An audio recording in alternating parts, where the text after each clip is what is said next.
Ассалому алайкум ва раҳматуллоҳи ва баракотуҳу. Хуш омадед бародарон ба канали мо, яъне Аҷамстан офисиал. Мавзӯи мухтари мо дар бораи дӯстони воқеӣ мебошад. Аз шахсе пурсидам: дӯст, бародари хуб ва шахси дурусту содиқу вафодорро чӣ гуна мешиносӣ?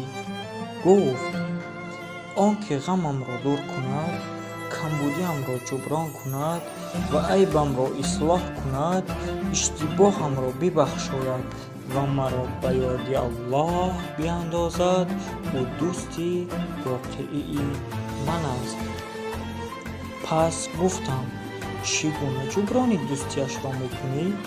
Гуфт: пушти сараш барояш дуои хайр мекунам.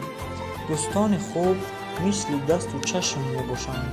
Агар чашм гирья кунад, ашк бирезонад, даст пок мекунад ва агар ба даст дард биёяд, чашм барояш ашк мерезонад. Биёед дӯстони азиз, мо аз он нафароне бошем ки дӯстонамон бароямон фахр кунанд. мо метавонем дӯстҳои хуб ба хотири Аллоҳ интихоб кунем. эй дӯстони ҷонӣ, бо ҳам будан ғанимат аст. як лаҳза шоду масрур, беғам будан ғанимат аст.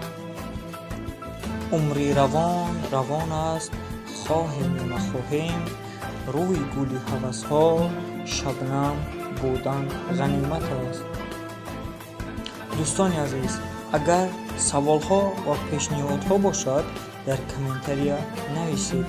хайр, то барномаҳои оянда сарбаланду хонаобод бошед.